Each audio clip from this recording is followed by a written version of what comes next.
Assalamualaikum warahmatullahi wabarakatuh. Kami dari kelompok 12 akan mempresentasikan tentang analisis dan pemodelan proses menggunakan data flow diagram dalam sistem informasi manajemen.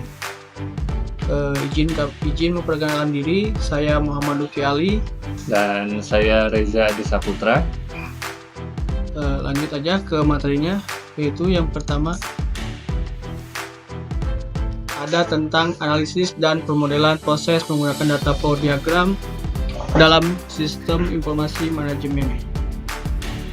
Pengertiannya, analisis dan pemodelan proses dengan menggunakan data flow diagram atau DFD adalah pendekatan yang digunakan untuk memahami, mendokumentasikan, dan menganalisis aliran data dalam suatu sistem. DFD mempresentasikan proses, data, penyimpanan data, dan interaksi antar entitas dalam suatu sistem. Nah, adapun dalam materi ini ada 3 yang akan kami bahas, yaitu yang pertama data flow diagram, yang kedua ada data dictionaries, dan yang ketiga ada decision table. Materi yang pertama itu data flow diagram. Di sini ada pengertiannya. Data flow diagram adalah representasi grafis yang digunakan untuk menggambarkan aliran atau perpindahan data dalam sistem informasi manajemen. DFD membantu dalam memahami aliran informasi dan interaksi antar komponen sistem. Tujuan DFD adalah untuk memperjelas aliran informasi dalam sistem serta menciptakan pemahaman yang lebih baik tentang proses bisnis.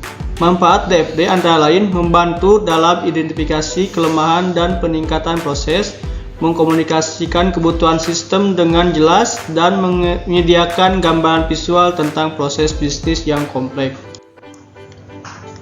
Untuk selanjutnya yaitu ada tentang komponen-komponen DFD. Yang pertama, proses mempresentasikan aktivitas yang dilakukan pada data. Yang kedua ada data flow, yaitu menggambarkan aliran data antara entitas dan proses. Yang ketiga, entitas itu adalah orang, tempat, atau objek yang berinteraksi dengan sistem. Yang keempat itu simbol transformasi, yaitu mengubah atau memanipulasi data. Dan yang kelima ada data store, tempat penyimpanan data sementara. Untuk selanjutnya yaitu ada tujuan dan manfaat DFD. Yang pertama, konteks diagram menggunakan interaksi sistem dengan entitas luar. Terus yang kedua, level 0 DFD menggambarkan aliran data antara proses utama. Terus yang ketiga ada level 1 DFD itu menggambarkan aliran di dalam proses utama. Yang keempatnya ada level 2 menggambarkan aliran data di dalam level 1. Nah, ini adalah contoh dari data flow diagram, di mana kami mengambil contohnya yaitu tentang aplikasi ojek online. Nah, ketika si pelanggan akan memesan sebuah ojek online, mereka harus login terlebih dahulu ke dalam sistem aplikasinya. Nah, setelah login dan memverifikasi data-datanya sendiri, maka si pelanggan akan diverifikasi oleh si ojek online ini. Kemudian si pelanggan akan login ulang dan akan diterima oleh si aplikasi ojek online ini. Nah, setelah data-data si pelanggan diterima, maka si pelanggan akan bisa memesan ojek online ini. Sehingga ketika pemesanan, si pelanggan akan mengkonfirmasi driver yang bisa dipakainya. Kemudian si drivernya akan mendatangi si pemesan. Lalu setelah itu si pemesan akan membayarnya, dan dari situ selesailah sudah data flow diagramnya. Nah, untuk selanjutnya yaitu ada tentang data dictionaries, yang dimana data ini akan disampaikan oleh teman saya yaitu Reza Aditya. Untuk itu saya persilahkan. Oke, terima kasih Saudara Lutfi Ya, selanjutnya dalam proses analisis data menggunakan data flow diagram dalam sistem informasi manajemen, yaitu yang kedua ada data dictionaries. Data dictionaries ini pengertiannya adalah dokumen atau database yang menyediakan definisi dan deskripsi lengkap tentang semua elemen data yang digunakan dalam sistem informasi manajemen. Dan fungsi data dictionaries yaitu memberikan pemahaman yang lebih jelas tentang elemen data yang digunakan dalam analisis dan pemodelan proses. Hal ini membantu dalam komunikasi yang efektif antara analis sistem dan pengembang sistem. Dan contoh penggunaan data dictionaries dalam analisis dan pemodelan proses, yaitu data dictionaries digunakan untuk mendokumentasikan segala informasi penting tentang elemen data dalam sistem.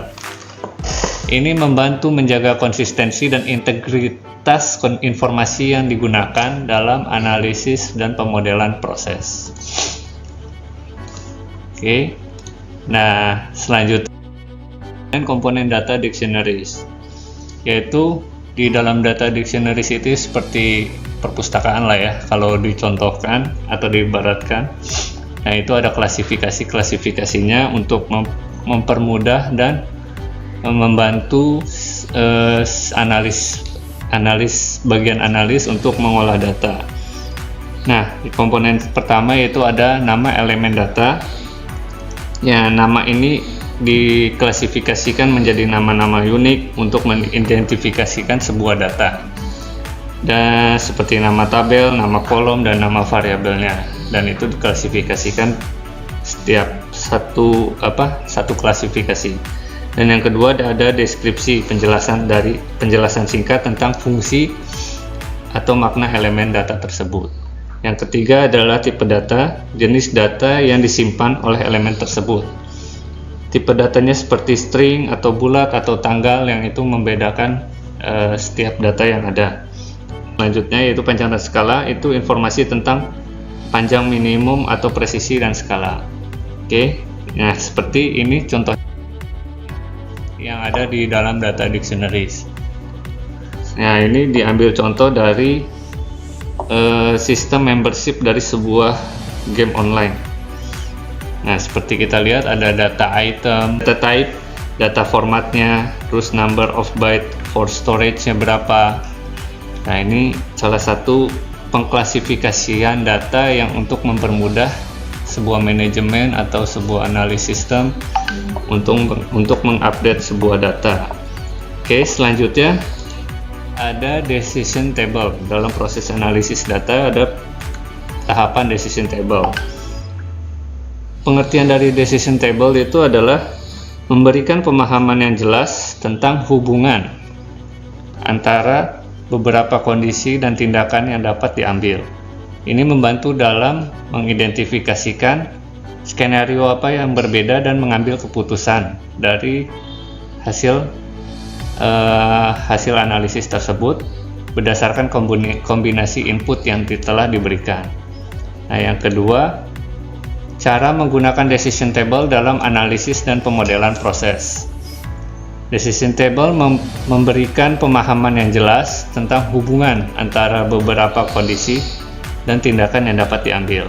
Ini membantu dalam mengidentifikasikan skenario yang berbeda dan mengambil keputusan berdasarkan kombinasi input yang diberikan. Dan yang ketiga, keuntungan menggunakan decision table dalam sebuah sistem informasi manajemen, yaitu antara lain memudahkan analis persyaratan bisnis yang kompleks, membantu dalam mengambil keputusan secara konsisten, dan mempercepat proses pengembangan sebuah sistem. Nah, ini adalah salah satu contoh dalam decision table, yaitu diberikan contoh, yaitu saya berikan contoh dalam proses pengiriman sebuah barang atau jasa kurir ya. Nah, ini ada shipping prosesnya, Terus ada contohnya ada R1, R2, R3, R4, ini adalah kriteria-kriterianya. Misalkan di sini dicontohkan quantity ordernya, maksimum limitnya berapa, dan jika memenuhi kriteria-kriteria yang ada maka diberikan checklist. Nah, semakin banyak checklist yang diberikan atau yes or no yang diberikan, nah itu membantu sebuah analisis sistem atau proses manajemen untuk mengambil sebuah keputusan. Barang ini harus digimanakan atau harus diapakan, apakah harus dikirim lebih awal atau bisa ditunda atau dan sebagainya. Nah, ini fungsi dari decision table. Oke. Nah, penjelasan dari kami, dari Muhammad Lutfi dan saya Reza Disaputra,